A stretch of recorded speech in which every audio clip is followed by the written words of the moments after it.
یو کس تپوس کړی دی چې آیا په میخه او په سنډا باندې قرباني کیږي که نه، حالانکه یو صحابي یا په خپل رسول کریم صلی الله علیه وسلم په دې څیزونو باندې قرباني نه ده کړې. ته دا په کوم دلیل باندې وایې چې رسول الله صلی الله علیه وسلم په دې باندې قرباني نه ده کړې؟ که چېرې تا سره دلیل نی او ته دا وینا کې نو ته ګناهګار یې، ځکه رسول الله صلی الله علیه وسلم فرمائی من کذب علی متعمدا فلیتبوأ مقعده من النار، جس نے میرے اوپر جھوٹ باندھا تو وہ جہنم میں گیا، اس کا ٹھکانہ جہنم ہے. ما ته د داسې خبرې نسبت وکړو چې هغه خبره ما نه ده کړې، هغه کار ما نه دی کړی.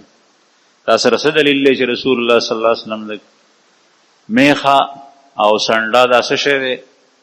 دی ته په زړه عربۍ کې بقر وایي، نن سبا دی ته جاموس ویلی کېږي په نوي عربۍ. خو جاموس دا د عربۍ خپل ټکی نه دی، دا مولد دی، معرب دی. او معرب هغې ته وایي چې د غیر عربي ټکی عربۍ ته داخل شي. دا په اصل کې ګاومیش د فارسۍ نه راغلی دی او بیا جاموس ته جوړ شوی دی په عربۍ کې، نو جاموس ورته وایي.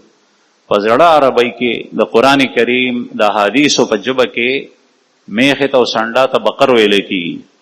البته بقر په دوه قسمه دی، بقر غوا وی، نو دا د غواو یو قسم دی، دا د غواو یو قسم دی.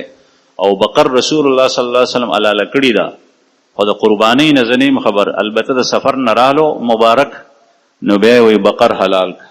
نو اوس بقر پته نه لګي چې دا کوم شی دا که تا ته پته وي چې زه ولاړم او غوا یې لاله کړي وه او میخه نه وه، نو بیا کیدی شي، لیکن دا نشته. او بقر اطلاق په ټولو باندې کېږي. او د رسول الله صلی الله علیه وسلم خپل معمول دا و چې رسول الله صلی الله علیه وسلم په قربانۍ کې دوه ګډان به حلالول، یو د خپل طرف نه او د یو ثواب به امت ته بخلو. به هر حال په غوا او په سنډا او میخه باندې قرباني کېږي، دا د بقر قسم دی. شکوک و شبهاتو کې خلق مه پرې باسه.